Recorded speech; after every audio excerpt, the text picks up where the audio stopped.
ನಮಸ್ಕಾರ ಸ್ನೇಹಿತರೆ, ಅತ್ಯಂತ ವಿಶೇಷ ವಿಡಿಯೋಗೆ ನಿಮ್ಮೆಲ್ಲರಿಗೂ ಸ್ವಾಗತ. ಸ್ನೇಹಿತರೆ, ಕ್ಯಾನ್ಸರ್ ಒಂದು ಅತ್ಯಂತ ಗಂಭೀರ ಮತ್ತು ಮಾರಣಾಂತಿಕ ಕಾಯಿಲೆಯಾಗಿದ್ದು ಇದು ನಿಧಾನವಾಗಿ ದೇಹದೊಳಗೆ ಹರಡುತ್ತಾ ಹೋಗುತ್ತದೆ.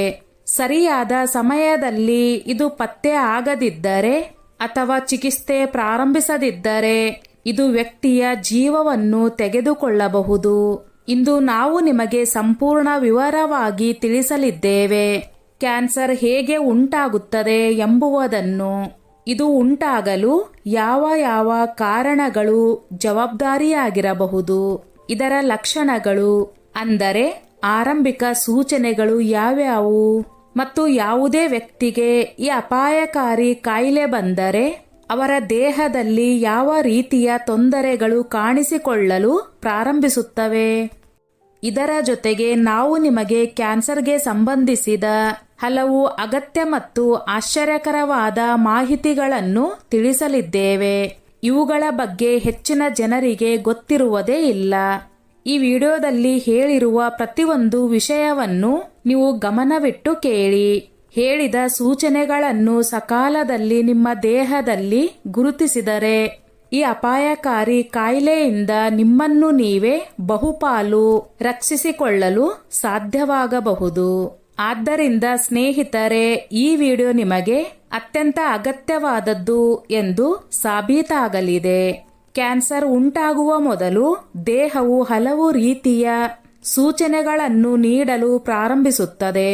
ಈ ಸೂಚನೆಗಳನ್ನು ನೀವು ಸಕಾಲದಲ್ಲಿ ಅರ್ಥ ಮಾಡಿಕೊಂಡರೆ ನಿಮ್ಮ ಜೀವನವನ್ನು ಒಂದು ದೊಡ್ಡ ಸಮಸ್ಯೆಯಿಂದ ಪಾರು ಮಾಡಿಕೊಳ್ಳಬಹುದು. ಆದರೆ ಸಾಮಾನ್ಯವಾಗಿ ಹೀಗಾಗುತ್ತದೆ. ದೇಹದಲ್ಲಿ ಆಗುವ ಬದಲಾವಣೆಗಳ ಬಗ್ಗೆ ನಾವು ಗಮನ ಕೊಡುವುದಿಲ್ಲ ಅಥವಾ ಅವುಗಳನ್ನು ಸಣ್ಣ ವಿಷಯವೆಂದು ಕಡೆಗಣಿಸುತ್ತೇವೆ. ಇದೇ ಸಣ್ಣ ತಪ್ಪು ಮುಂದೆ ಹೋಗಿ ದೊಡ್ಡ ಪ್ರಮಾಣದಲ್ಲಿ ಸಾಬೀತಾಗಬಹುದು. ಕ್ಯಾನ್ಸರ್ ಉಂಟಾಗಲು ಯಾವ ಯಾವ ಮುಖ್ಯ ಕಾರಣಗಳಿರಬಹುದು ಎಂಬುದನ್ನು ನಾವು ನಿಮಗೆ ವಿವರವಾಗಿ ವಿವರಿಸುತ್ತೇವೆ. ಈ ಮಾಹಿತಿಯು ನಿಮ್ಮ ಆರೋಗ್ಯದ ರಕ್ಷಣೆಗೆ ಅತ್ಯಂತ ಪ್ರಯೋಜನಕಾರಿಯಾಗಿ ಸಾಬೀತಾಗಬಹುದು. ನೀವು ಸಕಾಲದಲ್ಲಿ ಈ ವಿಷಯಗಳನ್ನು ಅರ್ಥ ಮಾಡಿಕೊಂಡರೆ ಮುಂದೆ ನಿಮಗೆ ಯಾವುದೇ ರೀತಿಯ ವಿಷಾದ ಉಂಟಾಗುವುದಿಲ್ಲ. ಆದ್ದರಿಂದ ನಾವು ನಿಮಗೆ ಕೈ ಜೋಡಿಸಿ ವಿನಂತಿಸಿಕೊಳ್ಳುತ್ತೇವೆ, ಈ ವಿಡಿಯೋ ಸ್ಕಿಪ್ ಮಾಡದೆ ಪೂರ್ತಿಯಾಗಿ ನೋಡಿ ತಪ್ಪದೆ ತಿಳಿದುಕೊಳ್ಳಿ. ನಿಮ್ಮ ಒಳ್ಳೆಯದಕ್ಕಾಗಿಯೇ ಇದನ್ನು ಆರಂಭದಿಂದ ಕೊನೆಯ ಕ್ಷಣದವರೆಗೆ ಸಂಪೂರ್ಣವಾಗಿ ಗಮನವಿಟ್ಟು ನೋಡಿ. ಏಕೆಂದರೆ ಒಮ್ಮೆ ಕ್ಯಾನ್ಸರ್ ದೇಹದಲ್ಲಿ ಹರಡಲು ಪ್ರಾರಂಭಿಸಿದರೆ ಇದರ ಪರಿಣಾಮಗಳು ಎಷ್ಟು ಗಂಭೀರವಾಗಿ ಇರಬಹುದು ಎಂದರೆ ಅವುಗಳ ಕಲ್ಪನೆ ಮಾಡುವುದು ಸುಲಭವಲ್ಲ.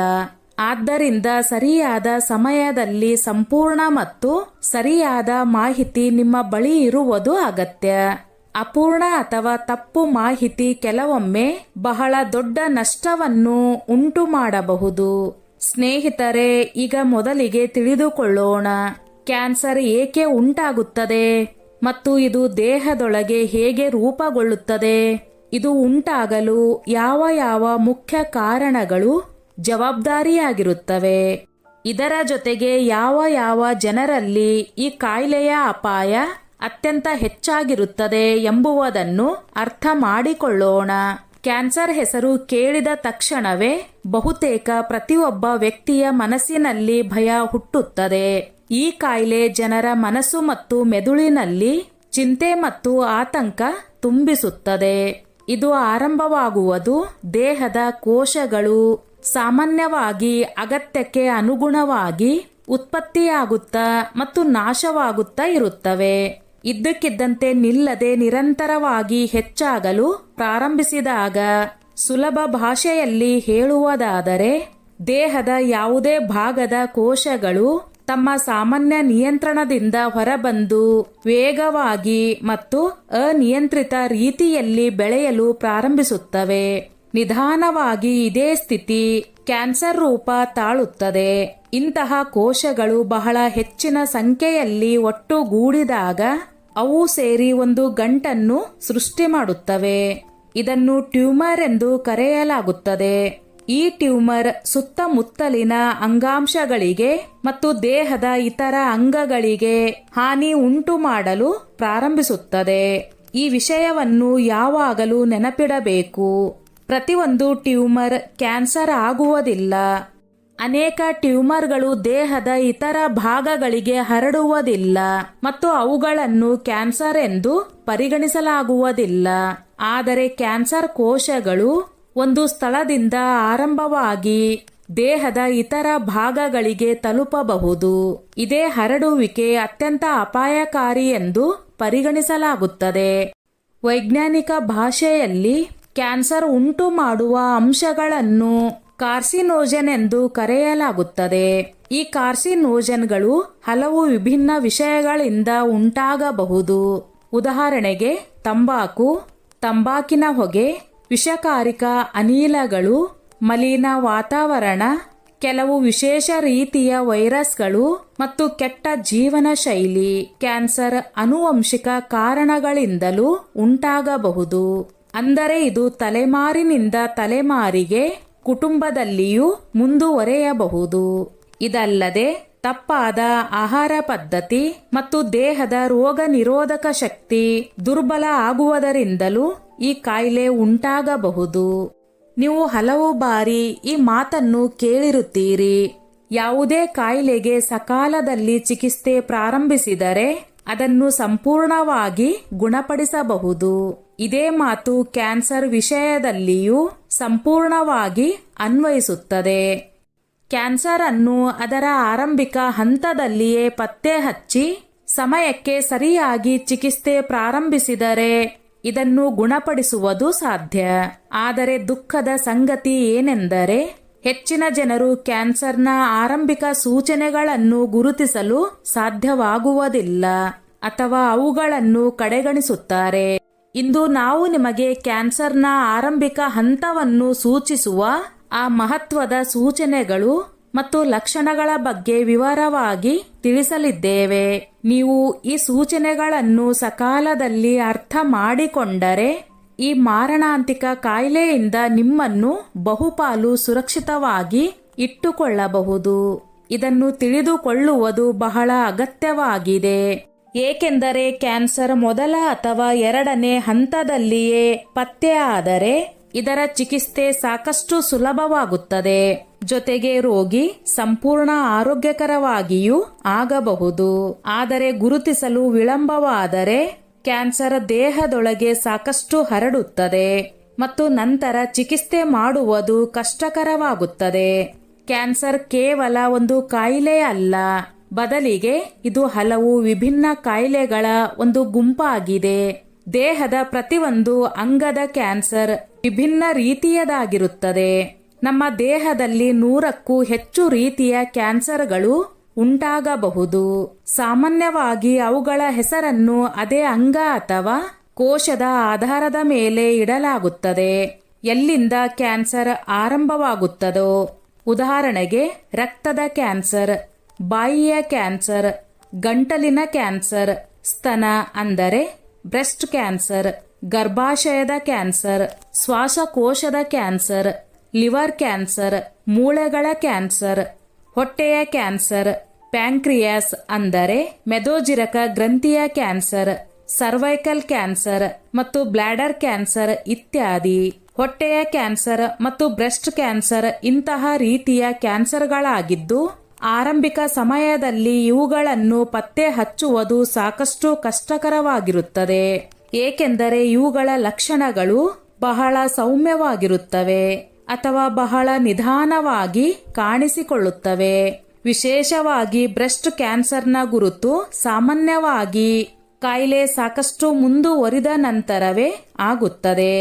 ಯಾವುದೇ ಮಹಿಳೆ ಅಥವಾ ಪುರುಷ ಈ ಲಕ್ಷಣಗಳನ್ನು ಸರಿಯಾಗಿ ಅರ್ಥ ಮಾಡಿಕೊಳ್ಳುವ ಹೊತ್ತಿಗೆ ಪರಿಸ್ಥಿತಿ ಸಾಕಷ್ಟು ಗಂಭೀರವಾಗಿರುತ್ತದೆ. ಹೊಟ್ಟೆ ಒಳಗಿನ ಪದರದ ಕೋಶಗಳು ಹಾಳಾಗಿ ಅನಿಯಂತ್ರಿತ ರೀತಿಯಲ್ಲಿ ಬೆಳೆಯಲು ಪ್ರಾರಂಭಿಸುತ್ತವೆ. ಅಲ್ಲಿಂದಲೇ ಹೊಟ್ಟೆಯ ಕ್ಯಾನ್ಸರ್ ಆರಂಭವಾಗುತ್ತದೆ. ಈ ಕ್ಯಾನ್ಸರ್ ನಿಧಾನವಾಗಿ ಹಲವು ವರ್ಷಗಳಲ್ಲಿ ಬೆಳವಣಿಗೆಯಾಗುತ್ತದೆ ಮತ್ತು ಇದರ ಲಕ್ಷಣಗಳು ಸ್ಪಷ್ಟವಾಗಿ ಕಾಣಿಸಿಕೊಳ್ಳುವ ಹೊತ್ತಿಗೆ ಇದು ದೇಹದೊಳಗೆ ಸಾಕಷ್ಟು ಆಳವಾಗಿ ಹರಡಿರುತ್ತದೆ. ಆದರೆ ಸಕಾಲದಲ್ಲಿ ಇದನ್ನು ಸರಿಯಾಗಿ ಗುರುತಿಸಿದರೆ ಇದರ ಚಿಕಿತ್ಸೆ ಸಾಧ್ಯ ಮತ್ತು ರೋಗಿಯ ಜೀವವನ್ನು ಉಳಿಸಬಹುದು. ಈ ವಿಷಯ ತಿಳಿದು ನೀವು ನಿಜಕ್ಕೂ ಆಶ್ಚರ್ಯಚಕಿತರಾಗುತ್ತೀರಿ. ನಾವು ಸಾಮಾನ್ಯವಾಗಿ ಸಣ್ಣ ವಿಷಯವೆಂದು ಪರಿಗಣಿಸಿ ನಿರಂತರವಾಗಿ ಕಡೆಗಣಿಸುತ್ತಿರುವ ಸಣ್ಣ ಪುಟ್ಟ ದೈಹಿಕ ತೊಂದರೆಗಳು, ಅವೇ ಸಾಮಾನ್ಯವಾಗಿ ಕಾಣುವ ಸಮಸ್ಯೆಗಳು ನಿಧಾನವಾಗಿ ಕಾಲಕ್ರಮೇಣ ಒಂದು ದಿನ ಅತ್ಯಂತ ಗಂಭೀರ ಮತ್ತು ಮಾರಣಾಂತಿಕ ಕಾಯಿಲೆಯ ರೂಪ ತಾಳಬಹುದು. ಹೌದು ಸ್ನೇಹಿತರೆ, ಉದಾಹರಣೆಗೆ ಆಗಾಗ ಹೊಟ್ಟೆಯಲ್ಲಿ ಸ್ವಲ್ಪ ನೋವಾಗುವುದು, ಪದೇ ಪದೇ ಗ್ಯಾಸ್ ಆಗುವುದು, ಆಸಿಡಿಟಿ ಉಂಟಾಗುವುದು, ಹೊಟ್ಟೆಯಲ್ಲಿ ಭಾರ ಎನಿಸುವುದು ಅಥವಾ ಊತ ಬರುವುದು, ಇವೆಲ್ಲ ಆರಂಭಿಕ ಸೂಚನೆಗಳು. ಮುಂದೆ ನಿಮ್ಮ ದೇಹದಲ್ಲಿ ಕ್ಯಾನ್ಸರ್ನಂತಹ ಗಂಭೀರ ಕಾಯಿಲೆಯ ಅಪಾಯ ಉಂಟಾಗಬಹುದು ಎಂಬುದನ್ನು ಸೂಚಿಸಬಹುದು. ರಕ್ತದ ಕ್ಯಾನ್ಸರ್ ಅಂದರೆ ಬ್ಲಡ್ ಕ್ಯಾನ್ಸರ್ ಬಗ್ಗೆ ಮಾತನಾಡುವುದಾದರೆ, ಈ ಕಾಯಿಲೆ ನಮ್ಮ ದೇಹದಲ್ಲಿರುವ ರಕ್ತದ 3 ಮುಖ್ಯ ರೀತಿಯ ಕೋಶಗಳ ಮೇಲೆ ಪರಿಣಾಮ ಬೀರುತ್ತದೆ. ನಮ್ಮ ದೇಹದಲ್ಲಿ ರೆಡ್ ಬ್ಲಡ್ ಸೆಲ್ಸ್ ಅಂದರೆ ಕೆಂಪು ರಕ್ತ ಕಣಗಳು, ವೈಟ್ ಬ್ಲಡ್ ಸೆಲ್ಸ್ ಅಂದರೆ ಬಿಳಿ ರಕ್ತ ಕಣಗಳು ಮತ್ತು ಪ್ಲೇಟ್ಲೆಟ್ಸ್ ಎಂಬ ಕೋಶಗಳಿರುತ್ತವೆ. ಬ್ಲಡ್ ಕ್ಯಾನ್ಸರ್ನ ಪರಿಣಾಮ ಅತ್ಯಂತ ಹೆಚ್ಚಾಗಿ ವೈಟ್ ಬ್ಲಡ್ ಸೆಲ್ಸ್ ಮೇಲೆ ಕಂಡುಬರುತ್ತದೆ. ಈ ಕಾಯಿಲೆಯನ್ನು ಉತ್ತಮವಾಗಿ ಅರ್ಥ ಮಾಡಿಕೊಳ್ಳಲು ವಿಜ್ಞಾನಿಗಳು ಇದನ್ನು 2 ದೊಡ್ಡ ಭಾಗಗಳಾಗಿ ವಿಂಗಡಿಸಿದ್ದಾರೆ. ಒಂದು ಅಕ್ಯೂಟ್ ಬ್ಲಡ್ ಕ್ಯಾನ್ಸರ್ ಮತ್ತು ಎರಡನೆಯದು chronic blood cancer. Acute blood cancer ಅಂದರೆ ಈ ಕಾಯಿಲೆ ಬಹಳ ವೇಗವಾಗಿ ದೇಹದೊಳಗೆ ಹರಡಿ ತನ್ನ ಪರಿಣಾಮ ತೋರಿಸಲು ಪ್ರಾರಂಭಿಸುತ್ತದೆ. ಸಕಾಲದಲ್ಲಿ ಇದಕ್ಕೆ ಸರಿಯಾದ ಚಿಕಿತ್ಸೆ ಮಾಡದಿದ್ದರೆ ರೋಗಿಯ ಜೀವಕ್ಕೂ ಗಂಭೀರ ಅಪಾಯ ಉಂಟಾಗಬಹುದು. ಇನ್ನೊಂದೆಡೆ ಕ್ರಾನಿಕ್ ಬ್ಲಡ್ ಕ್ಯಾನ್ಸರ್ ನಿಧಾನವಾಗಿ ಬೆಳವಣಿಗೆಯಾಗುತ್ತದೆ. ಇದರ ಪರಿಣಾಮವು ನಿಧಾನವಾಗಿ ಅನುಭವಕ್ಕೆ ಬರುತ್ತದೆ ಮತ್ತು ಸಕಾಲದಲ್ಲಿ ಚಿಕಿತ್ಸೆ ಪ್ರಾರಂಭಿಸಿದರೆ ಇದನ್ನು ನಿಯಂತ್ರಿಸಿ ಗುಣಪಡಿಸಬಹುದು. ಬ್ಲಡ್ ಕ್ಯಾನ್ಸರ್ನ ಹಲವು ಇತರ ಪ್ರಕಾರಗಳು ಇವೆ. ಉದಾಹರಣೆಗೆ, ಯಾವುದೇ ವ್ಯಕ್ತಿಗೆ ನಿರಂತರವಾಗಿ ಆಯಾಸ ಇದ್ದು ಲಿವರ್ನ ಗಾತ್ರ ಸಾಮಾನ್ಯಕ್ಕಿಂತ ಹೆಚ್ಚಾದರೆ ಈ ಸ್ಥಿತಿಯನ್ನು ಲಿಂಫೋಮಾ ಎಂದು ಕರೆಯಲಾಗುತ್ತದೆ.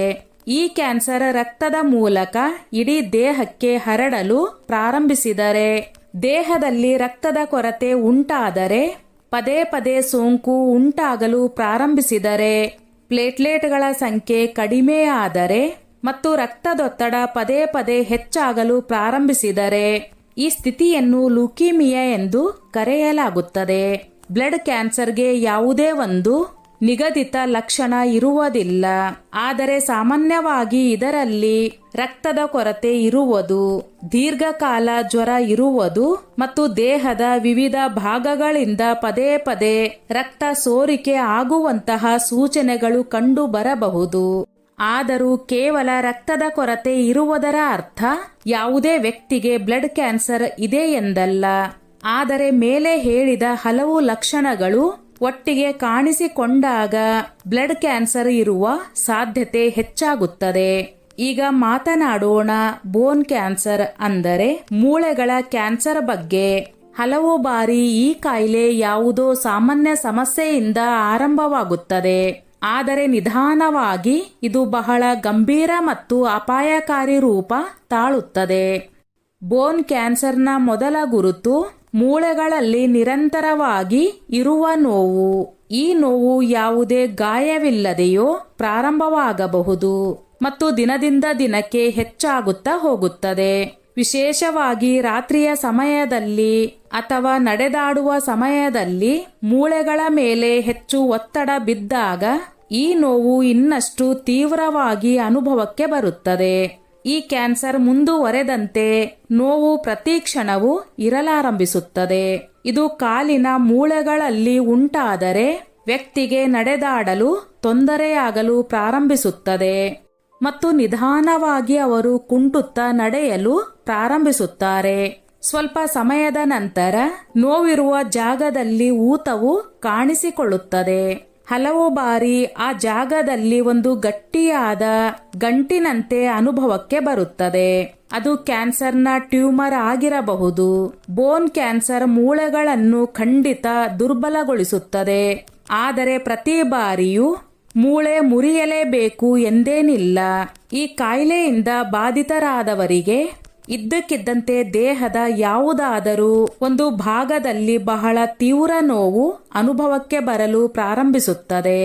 ಈ ನೋವು ಹಲವು ತಿಂಗಳುಗಳ ಕಾಲ ನಿರಂತರವಾಗಿ ಇರಬಹುದು. ಕ್ಯಾನ್ಸರ್ ಬೆನ್ನು ಮೂಳೆಯಲ್ಲಿ ಉಂಟಾದರೆ ನರಗಳ ಮೇಲೆ ಒತ್ತಡ ಬೀಳಲು ಪ್ರಾರಂಭಿಸುತ್ತದೆ. ಇದರಿಂದಾಗಿ ಕೈ ಕಾಲುಗಳು ಜುಮ್ ಹಿಡಿಯುವುದು ಅಥವಾ ಅವುಗಳಲ್ಲಿ ದೌರ್ಬಲ್ಯ ಅನುಭವಕ್ಕೆ ಬರಬಹುದು. ಈಗ ಮಾತನಾಡೋಣ ಗಂಟಲಿನ ಕ್ಯಾನ್ಸರ್ ಬಗ್ಗೆ. ಈ ಕಾಯಿಲೆ ಮಹಿಳೆಯರಿಗಿಂತ ಪುರುಷರಲ್ಲಿ ಹೆಚ್ಚಾಗಿ ಕಂಡುಬಂದಿದೆ. ವಿಶೇಷವಾಗಿ ನಗರಗಳಲ್ಲಿ ಇದರ ಪ್ರಕರಣಗಳು ವೇಗವಾಗಿ ಹೆಚ್ಚುತ್ತಿವೆ. ಗಂಟಲಿನಲ್ಲಿ ಕ್ಯಾನ್ಸರ್ ಪ್ರಮುಖವಾಗಿ ಸಿಗರೆಟ್ ಮತ್ತು ತಂಬಾಕು ಸೇವಿಸುವ ಜನರಲ್ಲಿ ಹೆಚ್ಚಾಗಿ ಕಂಡುಬರುತ್ತದೆ. ಆದರೆ ಇಂಥವರ ಪಕ್ಕದಲ್ಲಿ ಕುಳಿತು ಉಸಿರಾಟದ ಮೂಲಕ ಹೊಗೆಯನ್ನು ಒಳಗೆ ತೆಗೆದುಕೊಳ್ಳುವ ಅಂದರೆ ಪ್ಯಾಸಿವ್ ಸ್ಮೋಕರ್ ಆಗಿರುವವರು ಈ ಕಾಯಿಲೆಗೆ ಬಲಿಯಾಗಬಹುದು. ಗಂಟಲಿನ ಕ್ಯಾನ್ಸರ್ 20 ರಿಂದ 25 ವರ್ಷ ವಯಸ್ಸಿನ ಯುವಕರಲ್ಲಿಯೂ ಕಂಡುಬಂದಿದೆ. ಆದರೆ ಅತ್ಯಂತ ಹೆಚ್ಚಾಗಿ ಈ ಕಾಯಿಲೆ 40 ರಿಂದ 50 ವರ್ಷ ವಯಸ್ಸಿನ ಜನರಲ್ಲಿ ಕಂಡುಬರುತ್ತದೆ. ಈ ಕಾಯಿಲೆಯನ್ನು ಇನ್ನಷ್ಟು ಅಪಾಯಕಾರಿ ಎಂದು ಪರಿಗಣಿಸಲಾಗುತ್ತದೆ.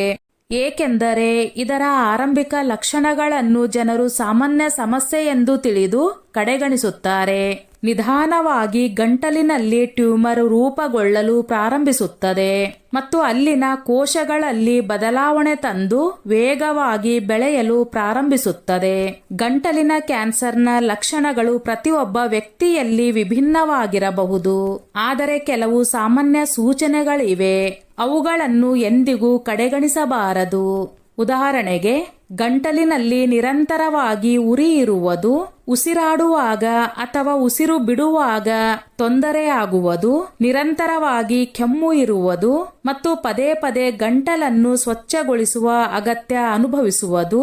ಇದಲ್ಲದೆ ಧ್ವನಿಯಲ್ಲಿ ಬದಲಾವಣೆ ಅಂದರೆ ಧ್ವನಿ ಕೂತು ಹೋಗುವುದು ಅಥವಾ ಭಾರವಾಗುವುದು. ಇದು ಗಂಟಲಿನ ಕ್ಯಾನ್ಸರ್ನ ಒಂದು ಮಹತ್ವದ ಸೂಚನೆಯಾಗಿರಬಹುದು. ಏಕೆಂದರೆ ಕ್ಯಾನ್ಸರ್ ಧ್ವನಿ ಪೆಟ್ಟಿಗೆ ಅಂದರೆ ವಾಯ್ಸ್ ಬಾಕ್ಸ್ಗೆ ಪರಿಣಾಮ ಬೀರುತ್ತದೆ. ಯಾವುದೇ ವ್ಯಕ್ತಿಯ ಧ್ವನಿ ದೀರ್ಘಕಾಲ ಸಾಮಾನ್ಯ ಸ್ಥಿತಿಗೆ ಹಿಂತಿರುಗದಿದ್ದರೆ ಇದನ್ನು ಗಂಭೀರ ಎಚ್ಚರಿಕೆ ಎಂದು ಪರಿಗಣಿಸಬಹುದು. ಕತ್ತಿನಲ್ಲಿ ಗಂಟು ಉಂಟಾಗುವುದು ಈ ಕಾಯಿಲೆಯ ಒಂದು ಮುಖ್ಯ ಸೂಚನೆಯಾಗಿರಬಹುದು. ಕ್ಯಾನ್ಸರ್ ಕೋಶಗಳು ಒಂದೇ ಸ್ಥಳದಲ್ಲಿ ಒಟ್ಟುಗೂಡಲು ಪ್ರಾರಂಭಿಸಿದಾಗ ಅಲ್ಲಿ ಅಂಗಾಂಶಗಳ ಒಂದು ಗುಚ್ಛ ರೂಪುಗೊಳ್ಳುತ್ತದೆ. ಯಾವುದೇ ರೀತಿಯ ಸೋಂಕು ಇಲ್ಲದಿದ್ದರೂ ಕುತ್ತಿಗೆಯಲ್ಲಿ ಅಥವಾ ಗಂಟಲಿನಲ್ಲಿ ದೀರ್ಘಕಾಲ ಗಂಟು ಇದ್ದರೆ ಇದು ಗಂಟಲಿನ ಕ್ಯಾನ್ಸರ್ನ ಸಾಧ್ಯತೆಯ ಕಡೆಗೆ ಸೂಚಿಸುತ್ತದೆ. ಇದಲ್ಲದೆ ಕೆಲವರಿಗೆ ಗಂಟಲಿನ ಕ್ಯಾನ್ಸರ್ನಿಂದಾಗಿ ಕಿವಿಯಲ್ಲಿಯೂ ನೋವು ಅನುಭವಕ್ಕೆ ಬರಬಹುದು. ಏಕೆಂದರೆ ಗಂಟಲು ಮತ್ತು ಕಿವಿಯ ಸ್ನಾಯುಗಳು ಪರಸ್ಪರ ಸಂಪರ್ಕ ಹೊಂದಿರುತ್ತವೆ. ಸ್ನೇಹಿತರೆ, ಯಾವಾಗಲೂ ನೆನಪಿಡಿ, ಸಕಾಲದಲ್ಲಿ ಸರಿಯಾದ ಗುರುತಿಸುವಿಕೆ ಮತ್ತು ಸೂಕ್ತ ಚಿಕಿತ್ಸೆಯ ಮೂಲಕ ಅಪಾಯಕಾರಿ ಕಾಯಿಲೆಗಳನ್ನು ಬಹುಪಾಲು ತಡೆಗಟ್ಟಬಹುದು. ಆದ್ದರಿಂದ ಸಂಪೂರ್ಣ ಮಾಹಿತಿಯನ್ನು ಗಮನವಿಟ್ಟು ಅರ್ಥ ಮಾಡಿಕೊಳ್ಳಿ ಮತ್ತು ನಿಮ್ಮ ದೇಹದಲ್ಲಿ ಕಾಣಿಸಿಕೊಳ್ಳುವ ಯಾವುದೇ ಲಕ್ಷಣವನ್ನು ಎಂದಿಗೂ ಲಘುವಾಗಿ ಪರಿಗಣಿಸಬೇಡಿ. ಸ್ನೇಹಿತರೆ, ಈ ನನ್ನ ಮಾಹಿತಿ ನಿಮಗೆ ಇಷ್ಟವಾಗಿದ್ದಲ್ಲಿ ದಯವಿಟ್ಟು ಶೇರ್ ಮಾಡಿ, ಲೈಕ್ ಮಾಡಿ ಮತ್ತು ಸಬ್ಸ್ಕ್ರೈಬ್ ಮಾಡಿ.